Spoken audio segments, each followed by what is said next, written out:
Welcome back to A Bite from the Money Sandwich, where we provide practical and easy to understand tips and ideas on how to manage your money better, so as to let you retire with comfort and on your own terms.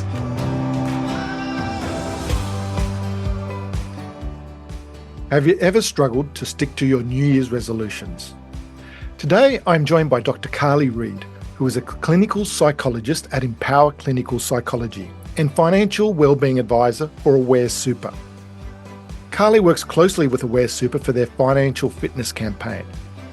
She talks about New Year's resolutions, exploring the psychology behind fresh starts and how to turn intentions into tangible achievements. We also talk about the importance of setting and staying motivated towards any goals, including fitness and financial goals, underlying the necessity of taking small steps and staying consistent. Plus, we speak about the impact of financial stress on relationships and share tips for better money management. Well, welcome, Carly, to the show. Thank you for having me. Now, at the time of recording, we've just really started off 2024. I know the Chinese New Year's coming up, but it is the time of year people start New Year's resolutions. And there's obviously plenty of reasons, and it'd be great to get your views, but most fail, don't they? Yeah, absolutely. It's interesting because there's not actually any difference between, the 30th and 31st of December compared to the 31st of December and the 1st of January. But I think it's a psychological fresh start. It's a reminder to people to kind of think about what they want to do in the upcoming year, set new intentions and goals, which is all really great in theory, but it depends on how you do it. And I think that leads to whether how you do it determines whether you fail or succeed in those intentions and goals. Yeah, and most goals, I've done it. Give up alcohol, get fit, get better with money, which is close to my own heart and people who are listening to this show. But it's just, it says like only they 89% drop off after about 2 months. Yeah, absolutely. And I think that's part of the problem with it being a temporal milestone. It's not necessarily coming about organically where you go, I have a problem, I'm going to do something about it right now. So people aren't always thinking about it in very realistic terms. So thinking about, what can you possibly achieve? How realistic is this goal? How much do you really want this thing? How important is it to you? And do you have a plan on how you can actually put this thing into place? Without a good plan, it's probably destined to fail. And I think, that's a terrific point. You need a plan. Otherwise, it's just a dream. It's just a wish. If you don't actually have some structure, a plan, and also something to keep you motivated. I know that's something you talk about. You do need to have some motivation, especially when, the bills come in or, we don't feel well, or just it's easier on a cold winter Sunday morning just to stay in bed, basically. Yeah, absolutely. It's like, is your motivation to change greater than your motivation to stay the same?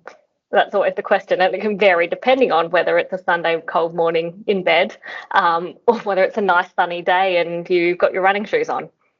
Yeah, and it's exactly right. And I should also say, it's really great that you'll be able to come on the show. You've been brought here by Aware Super. They're allowing you to be here because they're doing some really good stuff with 2024, start of new year, helping people, some tips and strategies on helping financial goals. So we'll put links in the at the end of this.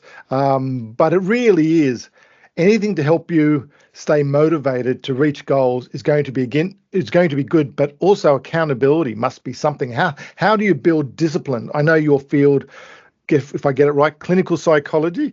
If you're to help people stay motivated or just disciplined, it must just be very difficult for people to do that.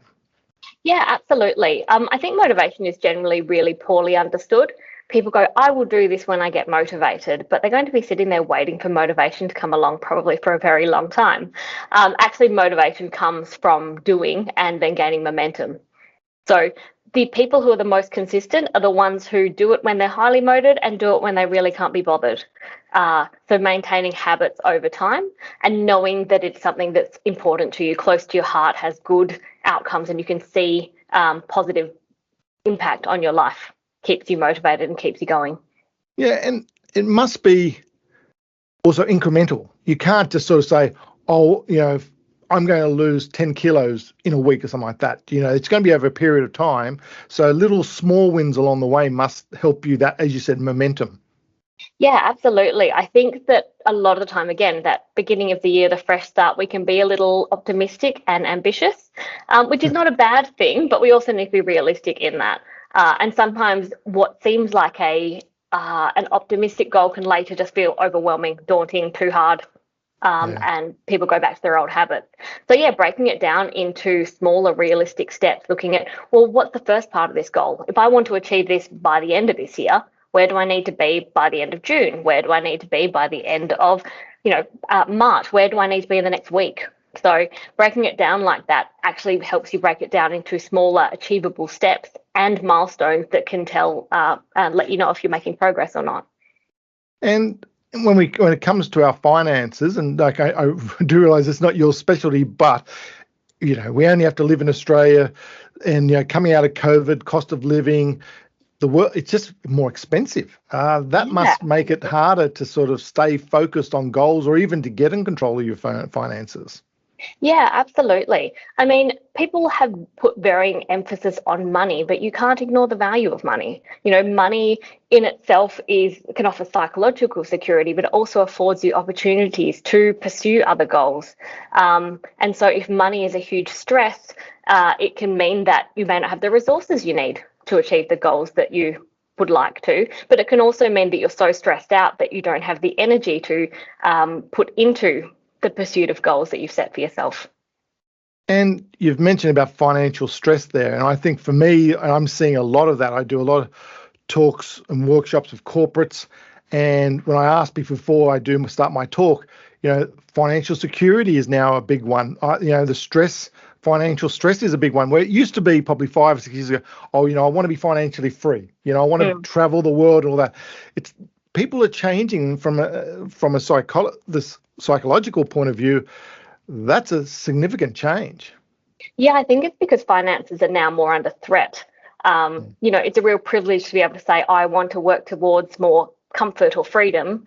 But when money is scarce, I don't want to be threatened by it. I don't want to have it hanging over me or feel like I'm not in control of my money and that it starts controlling me. And is there other challenges? I get there's, if we don't have money, or just when you're trying to reach a goal like a New Year's resolution, other common challenges or obstacles that what do sort of people face that stops them reaching a goal? I think that people can have competing priorities. And so knowing why you've set that goal in the first place can help you make decisions when it comes to that. Do I put this money into savings, or do I spend this money on going out for an expensive meal? Thinking about why you've set that goal and reminding yourself of that, what it's going to get you in the future, how long will your satisfaction last? Being flexible is really important because sometimes life just happens. And so not letting one stumble go, well, now that it's like the whole diet thing, I've eaten one Tim Tam, I might as well eat the whole packet. That can happen with goals as well, where they're like, I didn't save it this month and therefore I'm just going to give up on my goal. I'll start again next year. And how much is it? And it's funny enough, we're trying to, my daughter and I, who also runs the company, we're trying to actually build a money personality quiz just at the moment, and really just sort of analysing the different types of personality, not just on a money personality, but just personality in general. That must make a difference, just your type of personality, what you get from your parents, what your environment shows.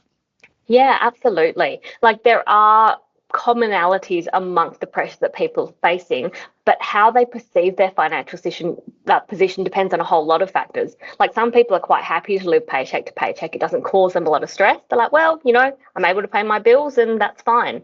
Other people, if they don't have a certain amount in their savings, they get really, really anxious. If that balance isn't continuing to grow, if they have to make a withdrawal, that can cause a lot of anxiety.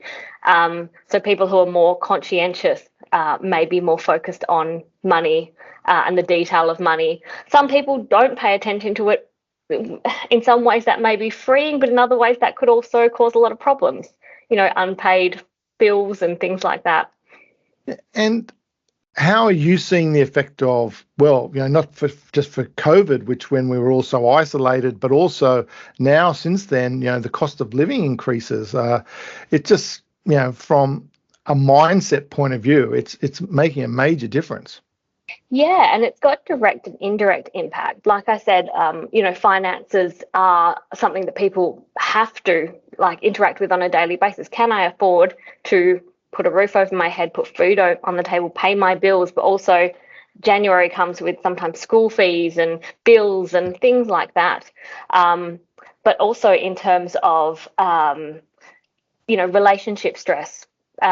It's cited often as the number one thing that people argue about, and yet people don't tend to take that into account when they form a relationship. They don't go, oh, I'm really attracted to that person's values about money, and yet having shared understanding and goals related to money is probably really important. Yes, well, they do say, the amount of people who divorce and it's because of money, or just not whether you have a lot, but just arguing and having different values. Yeah, okay, that's interesting. What about just also on people's finances and just, well, if you're two individuals and now you're in a relationship, how do you talk to people? Should people have joint bank accounts? Should they keep their should they keep their identity when it talks to money? What's your sort of views on that side of it? Everyone who I have spoken, every couple I've spoken to or relationship that I've spoken to about money does it differently.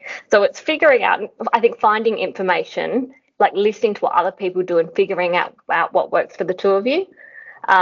Sometimes people find that having a joint bank account is great. Some people have a joint account but separate credit cards. Some people have a joint account which they both contribute to but their own separate accounts. So it varies and different things work for different people. But I think having those conversations about money, not shying away from discussing money, discussing concerns about money, discussing goals and values is really important. It's an ongoing monitoring process rather than let's just set and forget and hope it works out. Exactly. And, my family never talked about money. It was just wasn't done. And, and in a lot of families, that's similar. Any tips on how, if you're in a new relationship, or even if you're in a relationship for a long time or married for a long time, but you don't really talk about money, how you could broach that subject, or how you could sort of, start talking about it and make it a positive thing rather than, negative and don't talk about it. Yeah, and I think that's probably better done proactively rather than when you're in the middle of a money crisis. So being able to bring that up and say, hey, I know this might be a weird conversation, but I think it would probably help to talk about how we see the future. And that might include, do we want to live here or live overseas? How do we want to do our money? What would you like to achieve career-wise? It can be part of a broader conversation about life and values. And how is it just even, we saw, especially COVID and people working from home. And so people were either, may not have seen each other for 8 hours every day, but now are stuck in a house together. Just not even money related, but how have you seen that? How are people finding that the difficulty of just being together all the time? Yeah, it's really interesting because I used to see quite a lot of people coming for couples therapy upon one of them retiring or both of them retiring, Right. because they weren't used to spending that time together. And COVID was a similar thing where people are like, I didn't realize that my partner was one of those let's circle back people, learning new things about each other. It depends on your relationship, but I do think having time apart, having your own interests means that you have things to talk about and interest and novelty to bring to the relationship. So I think it put a lot of strain on relationships. People didn't have the same activity support networks that help to maintain their mental health, as well as the pressures of, being fearful about COVID and lockdowns, but also the financial impact. It impacted a lot of industries, as we know, disproportionately. And so all of that together, sometimes I think in some ways it helped to simplify life and helped people to have some perhaps difficult conversations, but it also put a lot of strain on people as well. And I think people generally are having better balance now that we're able to venture out of our homes and engage normally again to a degree. And you were talking about people retiring, and I must admit, and I talk to a lot of pre-retiree couples, and even to the point, one will just say, well, we can't wait to retire and travel the world. And the other one says, well, I'm getting in a caravan and traveling Australia. What are you doing? And, they just don't talk about it. You're just sort of saying having that opening, discussing these topics is just so important. So, but if I go back to an interesting point you made before about financial stress, and I'm seeing it far more than when I was in my 20s or 30s, to seeing 20s and 30-year-olds now, and technology, apps, gambling apps, just the pressure people who are in their 20s, 30s, even 40s because of technologies has so many good things, but it can also be causing a big part of the financial stress that they're facing. Yeah, absolutely. There's this idea of like instant gratification.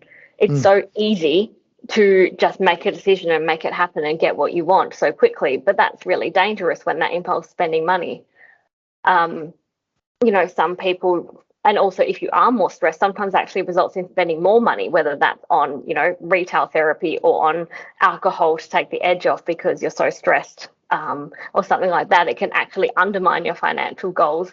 And you can go online and, order alcohol or order something or buy something so easily. You don't have to go to a physical store. Having all of these apps, having all of these temptations and opportunities available, especially when you're stressed and you're looking for an escape, can be really dangerous and can really undermine those goals as well. Yeah, and I think you were saying before, you need to know your why to keep you motivated. So when those sort of temptations, and we've all had retail therapy, at some point in time, so get that, but no, you don't want to be doing that all the time. And it is, if you're struggling to save or just don't have any money or having to live off debt, that is going to cause more financial stress.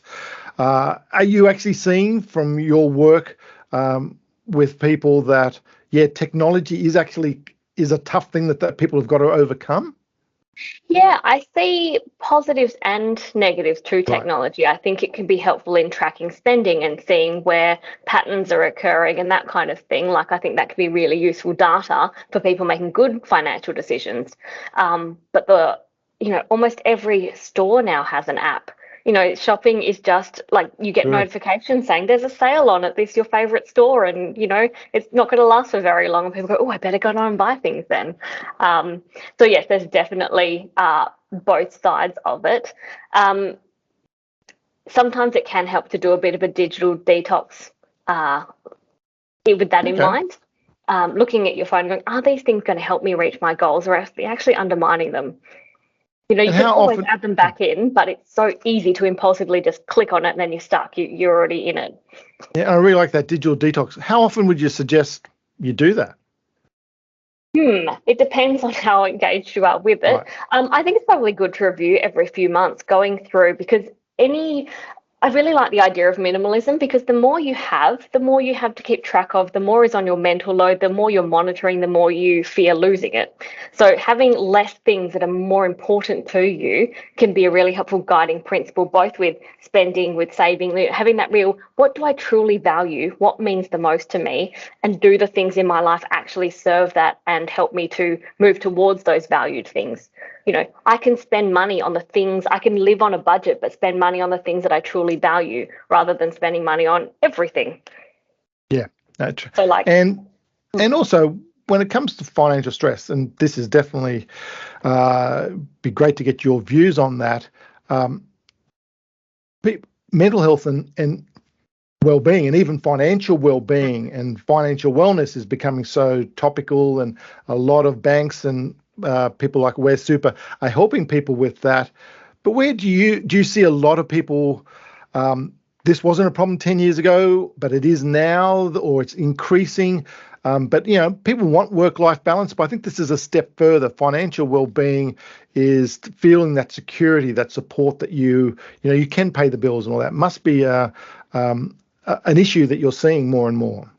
Yeah, absolutely. Because it wasn't a threat. It wasn't all over social media and the media, and it's everywhere. It's hard to ignore it, and people are seeing it in their homes. It's affecting when they go to fill up their car. It's affecting when they go and buy groceries. It's affecting the bills that come in their inbox or their mail. They're seeing financial stress. They're being reminded of financial stress everywhere. So it's definitely something that is coming up very regularly. It's hard to ignore. And the problem is people do try to ignore it. I think that's the worst thing you can do, is bury your head in the sand and hope it's not happening. And that's why it's so great to have Aware Super and, getting financial support. There's always something you can do, and there's people who want to help you with it. They can help you feel more empowered. There's research that says even if we write a list of things we're already doing and tick them off, we feel better and more empowered than if we just do them. So having that sense of control and achievement rather than avoidance, which actually makes it worse in the end, is really important. And having the support to be able to do that, I think, is really helpful for people who feel overwhelmed. Yeah, and any other tips like that? Because I really like that as an idea for other things to help with your mental health and overall well-being that people can put into practice. Yeah, I think regardless of the cause of the stress, whether it is financial or other things going on, or the indirect impact of financial stress, it's really important to look at your stress management. So things like maintaining good health habits, good eating, sleeping, exercise, reducing your alcohol intake. Although it may take the edge off, it actually makes it worse in the end, as we know. So not engaging in those kind of quick fixes, the gambling, the retail therapy. Trying to be self-compassionate. Your financial situation or your stress or your mental health don't tell you who you are and how valuable you are. This is a temporary situation, and just being aware of, being compassionate, not being too hard on yourself, developing a plan to go forward. That's all you can really do there. So trying to balance out your thinking, talk to other people, talk to formal supports like Aware Super, but also informal supports. Say, I'm struggling, this is really hard. And sometimes you just need someone to say, that really sucks, or some people might actually offer you solutions that you hadn't thought of yourself. Yeah, okay, right. And it doesn't have to be, I imagine, because people live busy lives. We're all busy and multitasking, and so if you're saying, do exercise, you're not expected to go and do 2 hours of exercise every day. It's just not possible. You won't do it. Yeah, and some people, they think, I've got to run 5 kilometers. If I can't do that, then what's the point in exercising? If you do 10 star jumps, that is still better than nothing. If you climb the stairs rather than taking the lift, getting your heart rate up, anything that kind of can work off some of that build up of stress, that fight or flight response, is going to be of benefit to you. So doing what you can where you can is really important. Again, being really realistic with what your goals are and how you go about achieving them, even health habits. Yeah, and I speaking to someone before, and they were talking, you being out of your comfort zone, you're going to fail. Failing isn't. Everyone has such a negative connotation for that, but it can. If you fail, you're closer to succeeding, type of thing. I think the most healthy way to look at failure is it is a source of information at one point in time. It tells you haven't done enough yet to get what you want. And so you go, well, do I want to? Do I still want to get there? And am I willing to put in the effort to get there? Rather than seeing it as it is a reflection of me or the end point of my performance, it is a moment in time that gives you choice. It gives you information and choice. Yeah, no, I like that.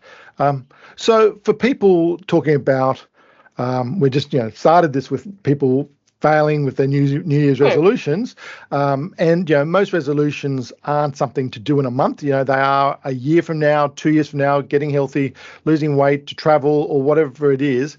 Any sort of advice or tips you can do for long-term confidence or disciplined, or how to help people reach those goals?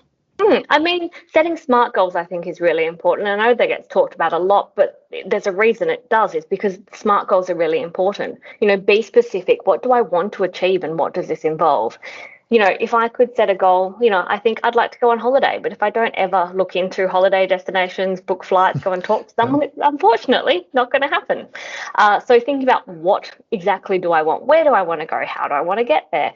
How much do I want to pay off or save or contribute into my superannuation? And having a specific goal in mind and making that measurable, having a specific amount, not, I'd like to have more in my super. But, well, how much more? What is realistic for you?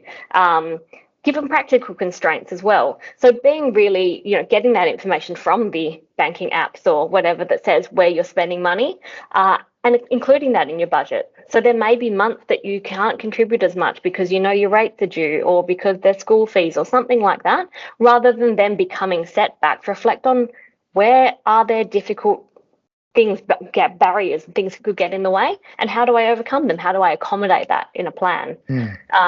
Why is it important to me? So that realistic, relevant stuff, like, why do I want to set this goal? Is it going to give me lasting satisfaction? Or am I just picturing, someone going, you look great, or nice new car, if I don't really care about those things? Or is it that I will feel less stress in my relationship, that I will be able to go on holiday, that I won't be thinking about how I'm going to pay the next bill? And time bound, so knowing when you ideally want to achieve it by.